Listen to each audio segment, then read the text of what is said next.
ब्रह्मा जी के कुल में एक बड़े ही धर्मात्मा और दानी राजा का जन्म हुआ। उनका नाम वसु था।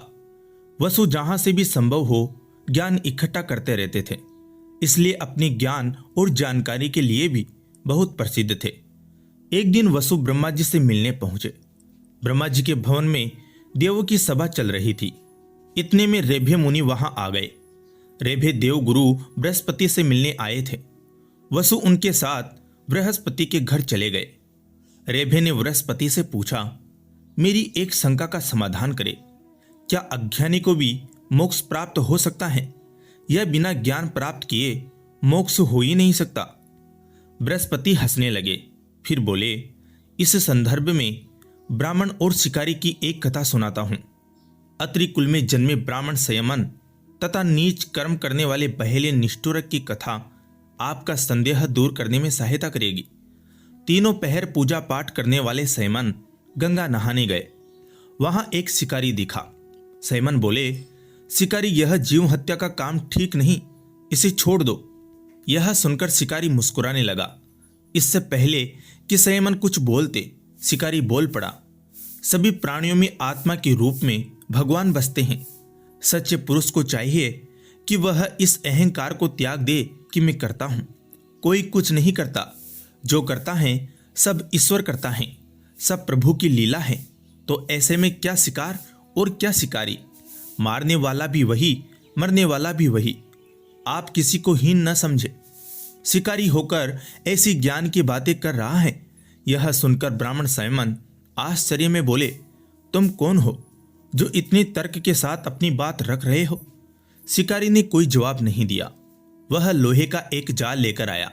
जाल को सूखी लकड़ियों के ऊपर डाल दिया। फिर संयमन के हाथ एक लुखाटी देकर कहा, विप्रवर, इन लकड़ियों में आग लगा दे। संयमन की आग लगाने की देर थी। देखते ही देखते सूखी लकड़ियां धधक कर जलने लगी। जाल के विभिन्न छेदों से अग्नि की ज्वाला लहराने लगी। शिकारी ने आग की ओर इशारा करते हुए कहा, विप्रवर, आप इन छेदों में से निकलती आग की कोई एक ज्वाला या अग्निपुंज उठा ले, क्योंकि अब मैं आग बुझाऊंगा। शिकारी ने आग पर जल फेंका तो पल भर में ही धधकती आग शांत हो गई। शिकारी बोला, ऋषिवर, जो आग आपने चुनी थी वह मुझे दे दे, उसी के सहारे मैं अपना जीवन यापन करूंगा। संयमन ने आग पर निगाह डाली, पर वहां अब आग कहां? आग की सभी ज्वालाएं कब की शांत हो चुकी थीं। संयमन आंख मूंद कर शांत बैठ गए। शिकारी ने कहा, यही हाल संसार का है। सबके मूल में भगवान की ही ज्योत जल रही है। यदि व्यक्ति अपने स्वाभाविक धर्म का अनुसरण करते हुए हृदय को परमात्मा से जोड़कर कोई भी शुभ अशुभ कार्य करता है, फिर उस कार्य को प्रभु को समर्पित कर देता है, तो उसे न तो कोई दुख होता है, न ही वह कर्म संबंधी पाप पुण्य के चक्कर में पड़ता है। इतना कहना भर था कि आकाश से फूलों की वर्षा होने लगी। रत्नों से सजे धजे कहीं विमान आसपास उतर आए। शिकारी निष्ठुरक अद्वैत ब्रह्म का उपासक था, सो उसने योग विद्या से कहीं शरीर बना लिए तथा अनेक विमानों में बैठ स्वर्ग चला गया।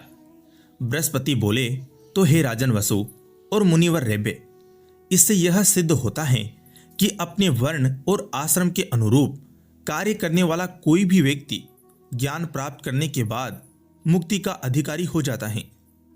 धन्यवाद दोस्तों।